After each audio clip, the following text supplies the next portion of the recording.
What's up, Internet? This is Rambling Josh, and you're watching another episode of Let's Play Ark of the Lad. Today, we start part 1 of the Forbidden Ruins stuff. As you can probably tell, and as I kind of said I was gonna do, I pre-recorded the entire thing and sped it up for your viewing convenience, I guess? Maybe not pleasure, but definitely convenience. It took me about 2 hours to clear the entire place, and then you have to make your way back out of the Forbidden Ruins, but that didn't take quite as long, and I also didn't record it.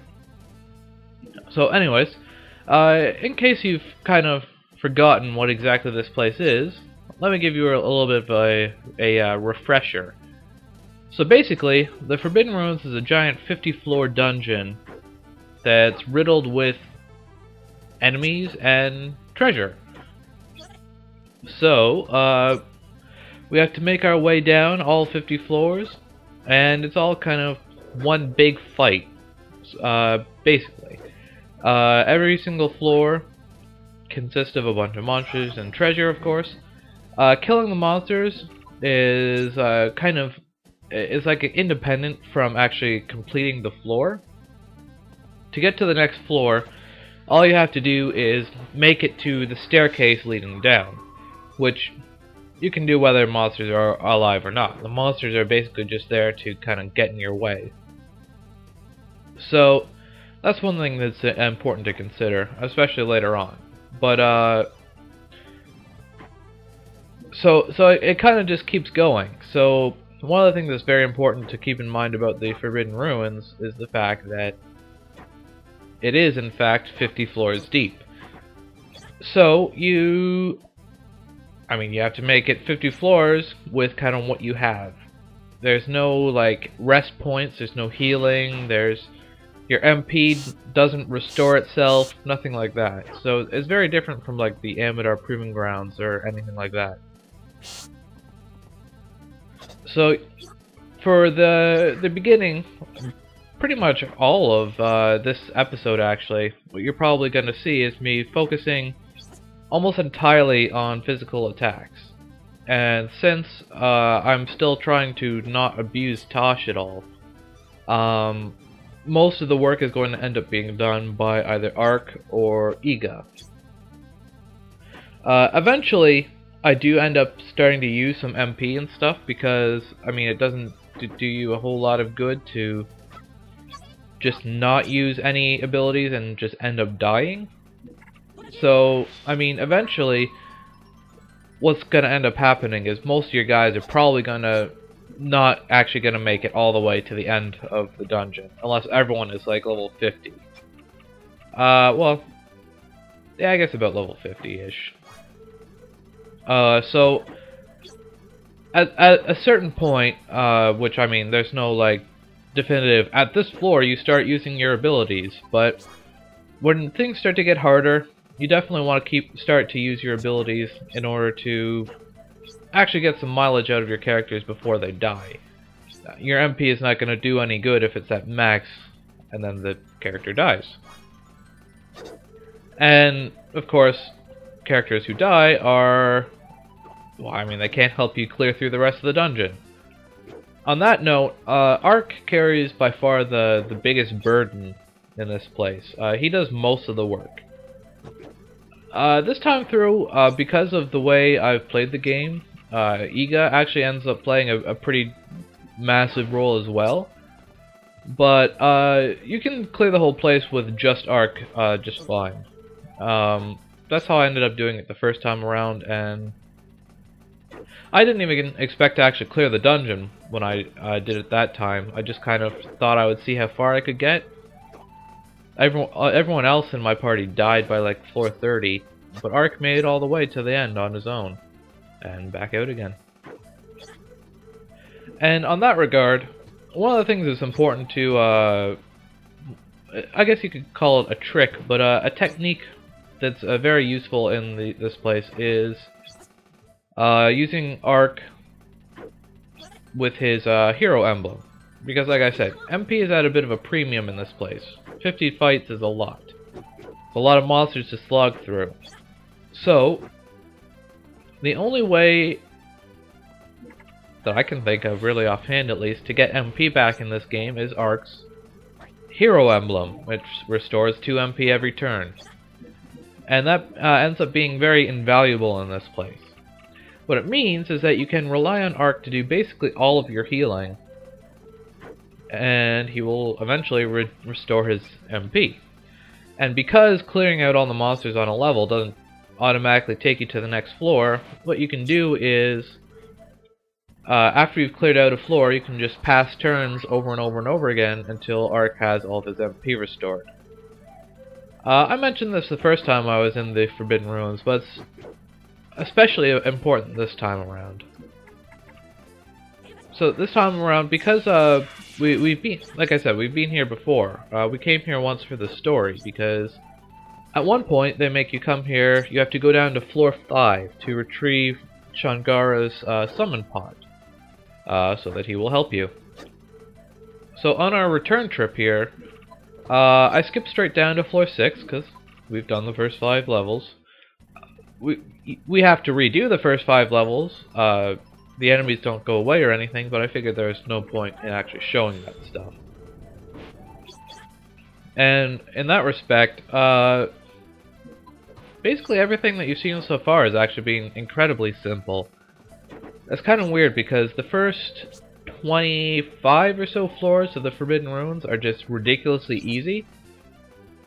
For the most part, up to that point, like even like Poco and Kokuru and Gogen can all like one-shot a lot of the enemies with their physical attacks. So it's really not that hard. There's this one section you can see here. There's a series of levels from like 11 to 19 or something like that. Maybe 20 as well. They're all really annoying just because you have these very narrow alleyways that you have to deal with. But the enemies are really easy.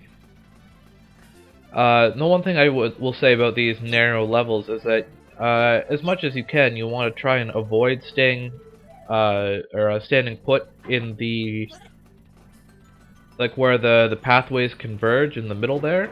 And the reason for that is because if you leave the center open, then you can actually like go around a corner, whereas if someone is standing in the middle, all you can do is jump over them, so there's no way to like switch directions.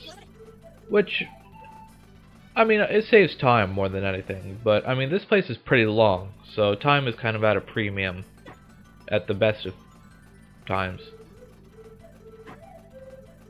So the first 25 levels are pretty easy, which is kind of strange, and after that it starts getting I don't want to say a lot harder, but the difficulty starts actually ramping up. At about floor 25, you're fighting enemies that are about equal to what you will find in Zaraban. In fact, I think they're pretty much identical to what you'll find in Zaraban Desert. And I want to say every 10th level is typically a harder level. I don't think that's true for every situation. But definitely level 30, level 40, and I guess you could say level 50. I mean, level 50 is a little bit of an exception because it's like the final level of the Forbidden Ruins, so it's kind of like the big boss or whatever you want to call it. One other important thing to note about the Forbidden Ruins is, of course, there's lots of treasure in here. So, I'm actually going to make a list in the comments, or not the comments, but the video description about all of the items that I find in here, or that can be found in here. Just because, obviously, because the video is going at 4 times normal speed, you're not going to be able to see what I'm actually getting. A lot of the treasures are completely useless. You get a lot of stuff like sleep balls and stones and herbs and sacred waters and junk like that. But a lot of the accessories are also actually incredibly useful. So you may have noticed that I spend a fair amount of time looking at accessories in here, and that's because you can do something that I've actually just never bothered doing so far in this LP, and that's on any particular character's turn, you can press start twice. Pressing start once opens up the stats menu, and pressing it again will let you look at your accessories. But you can actually change that character's accessories around in the middle of battle. You can't change around any character's accessories at will, but as long as it's that particular character's turn, you can change their accessories. So, it's fairly important to know this because obviously a lot of the accessories you find in here are very good. So if you equip them on the fly, it makes your clearing your way through this place much easier. I would almost say that it's virtually impossible if you don't change up your accessories. At least the very end of the dungeon would be exceptionally hard. There's also a lot of accessories you'll find in here that are unique to a particular character. For example, very early on you find, I believe it's called the Power Gauntlet, which is Chungara only. It gives plus 30% defense. Not that it does much good, because Chungara is kind of useless in here, because you're preserving MP, and he kind of died before I even had a chance to pick up the item, I think. He died very early on. As far as items go, what I tend to have is Arc. Obviously the hero seal, or crest, or whatever it's called, is very important. Then I give him the Book of Corvus, so that he doesn't get afflicted by like silence or anything like that. Him being my kind of crutch character, it's kind of important that he is able to do his job. And then I give him 2 accessories that increase his attack power, which you'll find as you go through the dungeon, and you'll find better ones as you go through the dungeon. I have Iga with a plus defense, plus attack power accessory. You find an item early on called the Hellscope, which is unique to Iga. It's not particularly good, but I give it to him just because. And the 4th accessory changes a lot throughout the dungeon. Now here we see floor 30, and this one's very important to note because it's a very big stumbling point. The enemies here, the 4 Arc Ghouls, are all very hard, and unless your party is all at fairly high levels, you're gonna end up losing a lot of characters. Like, there's a good chance I would even end up losing Iga, and he's at a good level at this point. And the other thing is that a lot of the chests, all of the chests on floor 30 are actually completely useless. So your best bet is to just bypass them altogether and get your ass to the next floor as soon as possible. Assuming you actually value having as many of your characters alive as you can. Which is a legitimate question, because the fewer characters you have alive, the more of your turns end up being like Arc's turn. So that can be an advantage, especially makes it faster to like regenerate your MP quickly if you don't have to go through everyone else's turns as well as Arc. Personally, I like to try and keep everyone alive if I can, just so I get levels for people. I'm not looking for levels for Tosh, but for everyone else. In particular, Iga and Gogen get a lot of levels out of this place. And when it comes to using abilities, after floor 30 is about when I start using abilities for people, because that's when things start to kind of ramp up and get really hard. For Arc, though, I kind of use abilities just whenever I have a good level of MP and I can hit multiple enemies, so that it would save me a decent amount of time. Another really useful thing to use here is don't be afraid to use your stones and your bombs. because you can throw them multiple squares away. It can be really convenient, especially for like opening chests and stuff, so that you don't have to go around the obstacles and waste a few turns. You get a lot of extra stones and stuff throughout the Forbidden Ruins, so it's definitely can be useful to use them.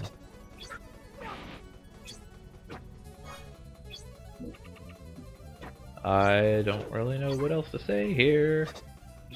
Floor 35, we're really getting up there. The first 25 levels go incredibly quickly because, like I said, they're all pretty easy, but around floor 30 it starts taking a little bit longer, and 40 plus is actually very slow.